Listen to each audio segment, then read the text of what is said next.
Hey, this is John Lee Dumas, the founder and host of Entrepreneurs on Fire. And if you're wanting to learn how to embrace change and navigate through disruption as a leader, then listen to the Leadership is Changing podcast with my good friend, Denis Gianoutsos. He's prepared to ignite.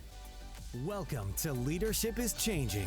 Each week, we and our guests provide information and insights through exploring leading change. This is taking your leadership to another level by finding the balance between executive excellence and personal well-being through stories that inspire real change. It's time to adapt in our fast-moving world when leadership is changing with your host, Denis Gianoutsos.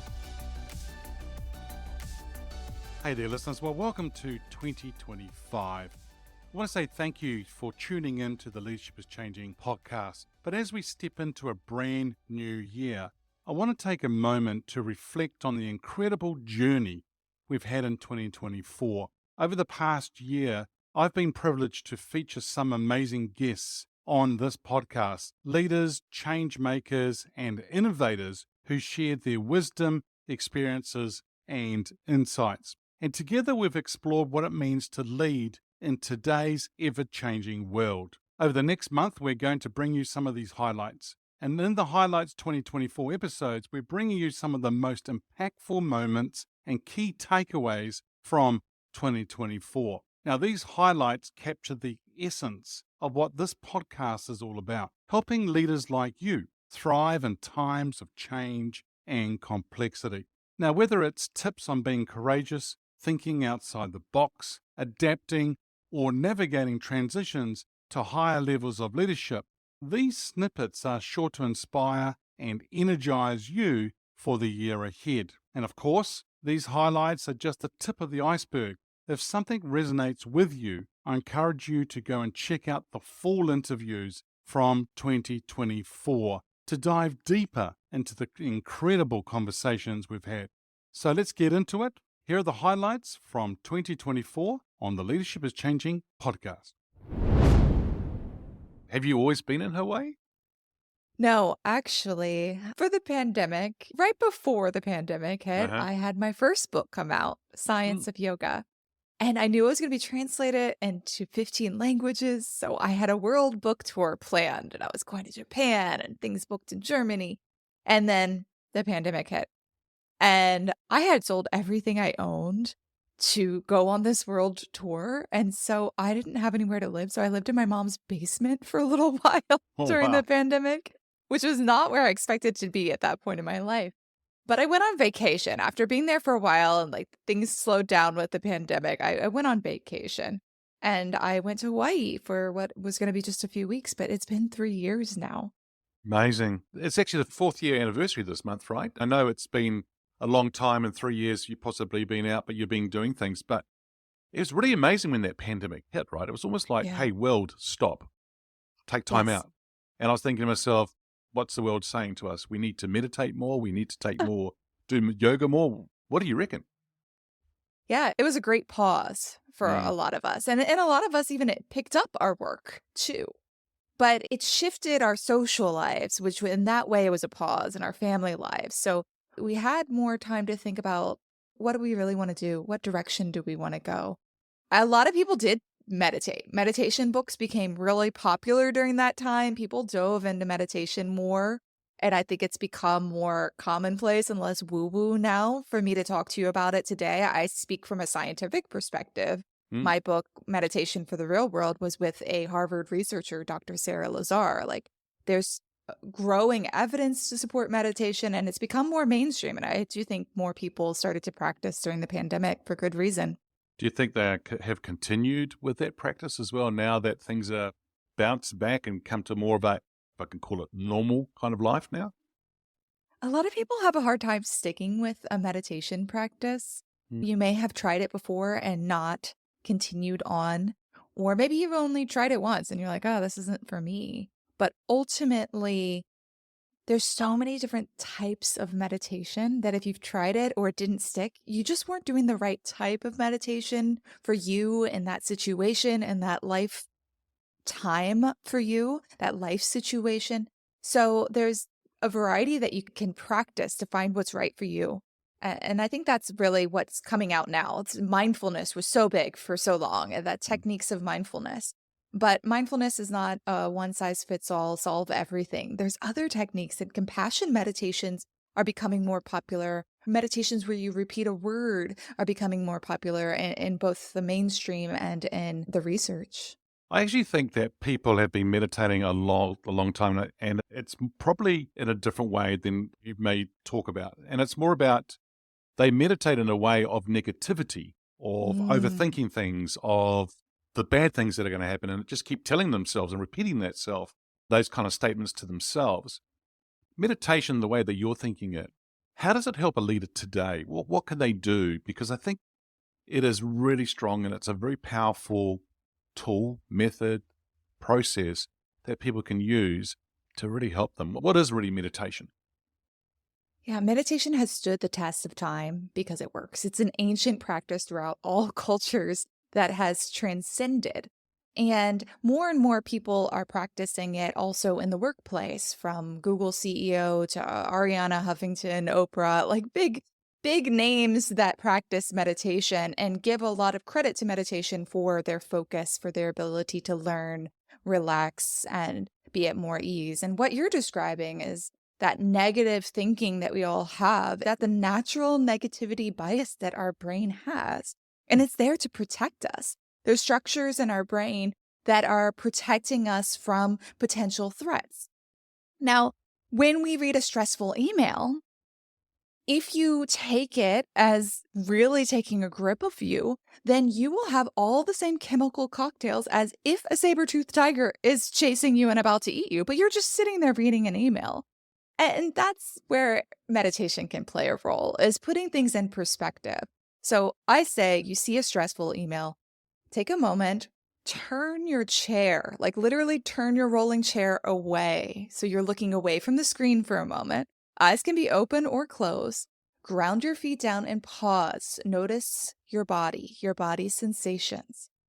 And what you're going to find is that when you listen to your body tells you what to do, and you're able to come back to that email, even just like a 1 minute meditation or less. You can come back, turn around, and get back to that email with a sense of greater clarity and purpose in your response rather than reacting. So we can fit meditation as leaders into our day as these powerful pauses to become more thoughtfully responsive rather than reactive in those moments. Excellent.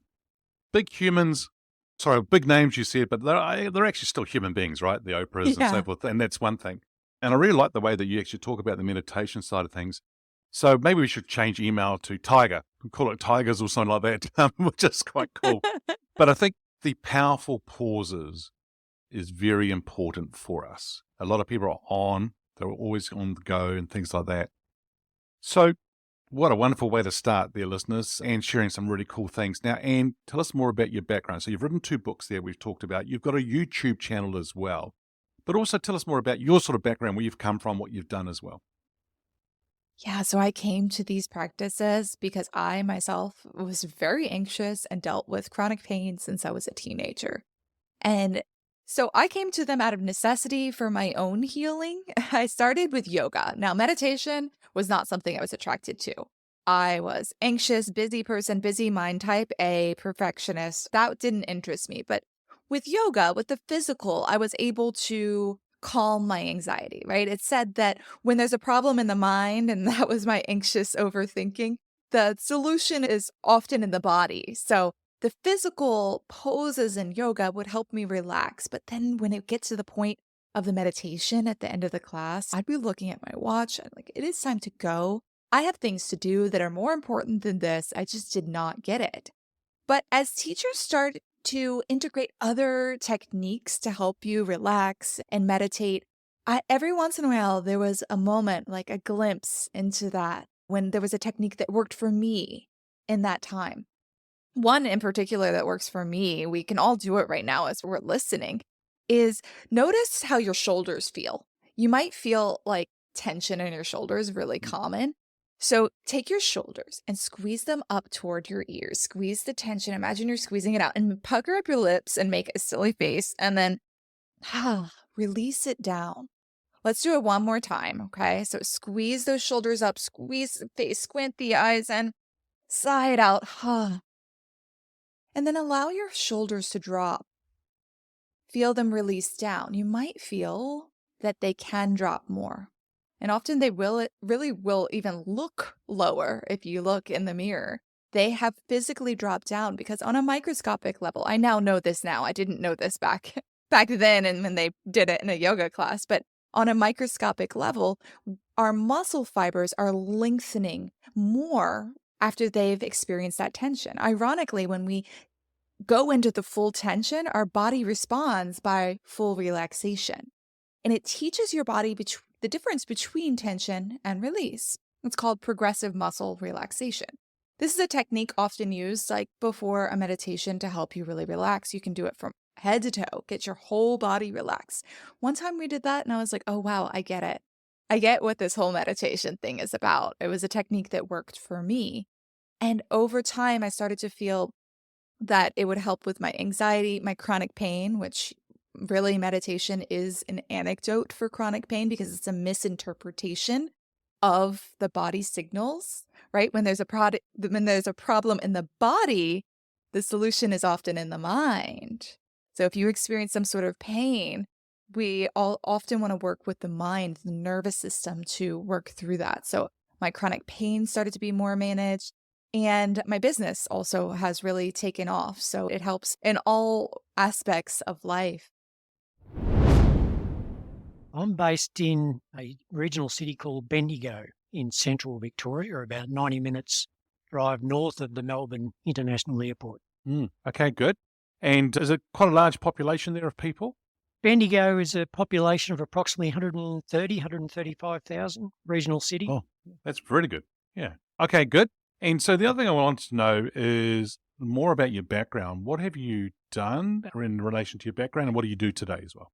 Well, firstly, I was raised on a small mixed dryland farm, 70 kilometres northwest of Bendigo in central Victoria, educated there at the local Wedderburn High School.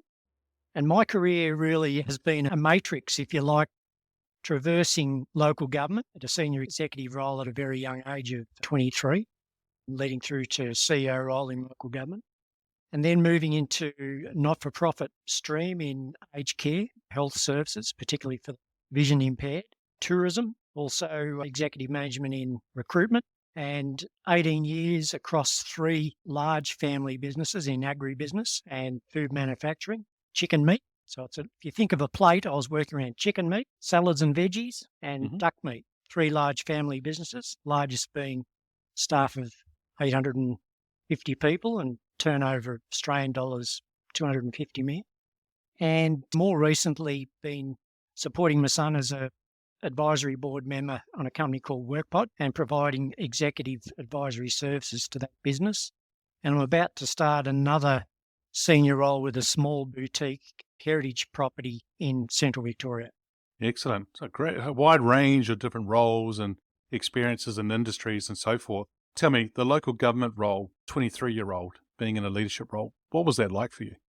Very difficult in the sense I was assistant town clerk of the city of Castlemaine, a little municipality comprising 15,000 people in central Victoria, just south of Bendigo. And what made it a little bit more challenging was that within 3 months of me actually starting in the role, as 23-year-old, the town clerk of the municipality decided to resign and move into another local area. And so here I was, 23, acting town clerk, representing the community at council meetings and dealing with all the machinations that go on with local community politics and community affairs. And I must admit, it was a very challenging time, but it's one of those experiences where you either sink or you swim. And my background at a very young age prepared me for that role if I look back. And so that was my first professional executive role at that young age of 23. Yeah. Wow. That's amazing. And then you went from the local government then into what other industry? What business was that afterwards? Local government restructured in Victoria in 1993. And I used that time to re-educate myself. My tertiary qualifications had been in as a diploma of business majoring in local government. And I thought, well, I'll go out and re-educate myself at one of the world's best business schools, Melbourne Business School, associated with the University of Melbourne. And after 16 months of that executive program, came back into the world in the not-for-profit area with Vision Australia as a regional manager of the Loddon Mallee region, spanning a distance from Bendigo, 4 hours up to Mildura. It was a massive area. Yep. Spent a couple of years there and then moved into tourism, managing CEO of a heritage tourism trust. Yeah, the reason I'm asking the question is that, just to get clarity there, is that going from local government into not-for-profit, then from not-for-profit into the tourism side, the transition from public service, then into a not-for-profit, then into a private organisation, if it was private, it may not have been. Those transitions and you actually leading in those different areas, what was that like for you? Because they're not always the same. No, they're not always the same, but what I found was local government was a good foundational preparation area for me for where I went. So streaming in from the public sector, which obviously had a very, very strong compliance requirement built in and around it. And as we know, as time has gone on, the compliance requirements on not only public companies, but also private companies. So there was and that prepared me, that strong compliance requirement, and also the machinations of dealing with a variety of stakeholders, a great preparing ground for the other industries that I went into. And also particularly dealing with family businesses was a little bit like dealing with local council community politics. The family in a lot of ways, particularly if you had a couple of different families together and the children and cousins and the like, it was very much like a small community as such. So it was a good preparing ground. Local government was a great preparing ground. Yeah. Sounds like it too, because as with different family businesses, and if there's multiple families, it can be very tricky. Yes. And what's going on there, yeah. The other thing I was going to ask you was in relation to going from local government into not-for-profit into other organisations as well. What was one thing that you could apply right across the board as a leader, whether it be local government, not-for-profit, or into the private sector? Was there something you could apply from a leadership perspective right across the board? Humility. Yeah. Without question. And respect and care. Look, humility, the main one, without question. You have to park your ego, put it in the back of the car, or don't put it in the car when you go to work. But certainly, humility and have respect for your common human being, the common person in the street. And there's the two main things that I took out of local government into those other areas. Do you see that today in business and in the world, that there is that humility and also respect for for your peers and so forth? Do you see that a lot today, or is it missing? There's certainly a greater move in what's seen as foundational leadership, that greater humility and care and respect for each other. Like if I go back in time, it was very much the autocratic command and control form of, I would consider, traditional management, where the boss was telling, be it he or she, particularly more so he than she in years gone by, telling staff to, again, effectively, you leave your brains in the car, come to work and I'll tell you what to do. Whereas today we've transitioned, thankfully, into that more humanistic approach to leadership. Yep. So that's good to hear. Now, the other side is that you talked before about WorkPod, and for listeners, if you don't know what WorkPod is, recently I interviewed the CEO for WorkPod. WorkPod is whereby there is what we call an international team, a team of virtual assistants or other people that can do different skills in that, and they may be based in another country, like the Philippines, and you can engage them to do some work for you. Now, you're on the executive advisory side of things and that for that organisation and doing some other things as well going forward. When you are in that executive advisory role, based on all your experience before, James, what are some things that you are trying to do to help an organisation understand from an executive advisory board? What would be one or two things you might want them to help them understand? I'm not just talking about WorkPod, because it sounds like you do it for others as well, but what were those things? Primarily what I'm focused on is risk management with the business, and particularly with the association with WorkPod is an organisation that's gone from 0 staff to 500 staff in 2 years. Yeah. So my background has been, particularly with these large-scale family businesses with multiple sites, I have a background, I don't pretend to be an expert, but an experience in dealing with scaling up. And it's the importance of being able to sit back and actually have that helicopter view of the world. And as the old saying, you can spend too much time in the business and not on the business, but have that helicopter view and be able to come in and look at all aspects of the value chain of the business and what areas that you see gaps, risks, issues to the business that can be remedied and identified and remedied. So that's the role that I'm principally playing with work on, typically when I'm providing executive advisory service to other organisations, doing a similar thing, coming in and looking at it from a risk management perspective. Thank you for listening to this episode of Leadership is Changing with your host, Denis Gianoutsos. Each week, we and our guests provide information and insights through exploring leading change, inspiring executives and leaders to adapt and lead a bigger game in a fast-moving world.